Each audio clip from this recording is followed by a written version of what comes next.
গণেশ, শীত পড়েছে, পিকনিক তো হবে। এ আবার নতুন কি?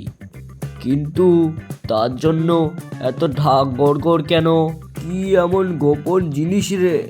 আরে চুপ চুপ, গ্রামে পিকনিক হবে সেটা যদি তার কানে একবার যায় তাহলে মহা অনার্থ। আশ্চর্য, বছর খানিক পরে নিজের গ্রামে আসলাম, নিজের বাড়িতে দুটো কদিন থাকবো বলে। গ্রামের লোকজন নিয়ে একটু হই হুল্লো করব, একটু মজা করব, আনন্দ করব। সেটাও আবার চুপি চুপি করতে হবে কেন হে? আপনি দাদা এই গ্রামের জমিদার বংশের ছেলে, তার উপরে আবার বিদেশে থাকে, কতদিন পরে এসেছেন। এই গ্রামের সবাই কত খুশি, তাই তো বলছি। তাহলে এত মিচিমিচি ভয় পাচ্ছ কাকে বলো তো? নতুন কোনো চ্যাংড়া মস্তান, না আবার কোনো ডাকাত মাকাত হবে? আরে না দাদা, ওসব নয়। আপনি তো বলেছিলেন পিকনিকে সবাইকে পেট ভরে খাওয়াবো। হ্যাঁ তাই তো, শুধু পেট ভরেই না, কবজি ডুবিয়ে মন ভরে খাওয়াবো। মাংস পোলাও, ভগবানের ইচ্ছায়। টাকা পয়সা তো কম নেই আমার। এই পিকনিকে সবাই পেট ভরে খা, আনন্দ করুক। আরে সেটাই তো আমি বলছি, এখন সব ব্যবস্থার মধ্যে হুট যদি কিছু হলে তখন কি কাণ্ড হবে ভাবা যায়। আবার হেয়ালি, কি কাণ্ডর কথা বলছো গণেশ? ওসব কথা আর তুলবেন না, তবে খবরদার ওদের কাছে জানে পিকনিকের খবর কোনো কাকপক্ষীতেও যেন পাঠাতে না পারে, তাহলেই একদম গোলমাল শুরু হয়ে যাবে, একটা খাবারও বাঁচবে না। আরে ধুর তেরি, সেই কখন থেকে তুমি চুঁচা করেই যাচ্ছ। ভালো করে বলো তো, কাদের কথা বলছো তুমি?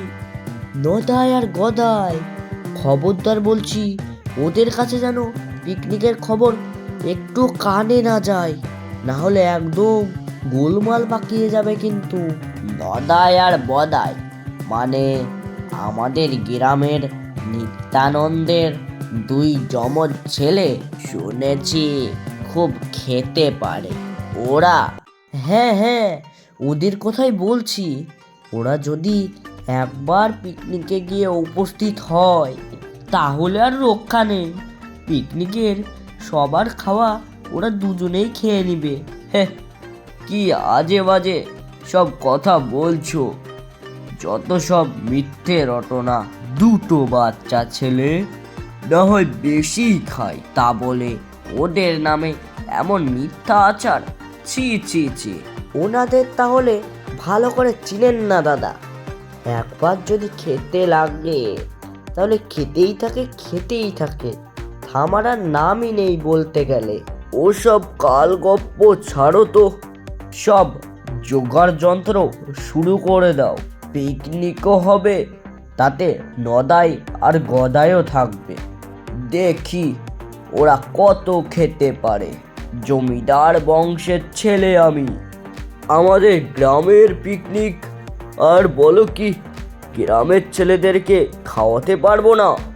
তাই কখনো হয় নাকি? যা ভালো বোঝেন আপনার মন, তবে আমাকে কিন্তু বলতে পারবেন না আপনি যে আমি বলিনি আপনাকে।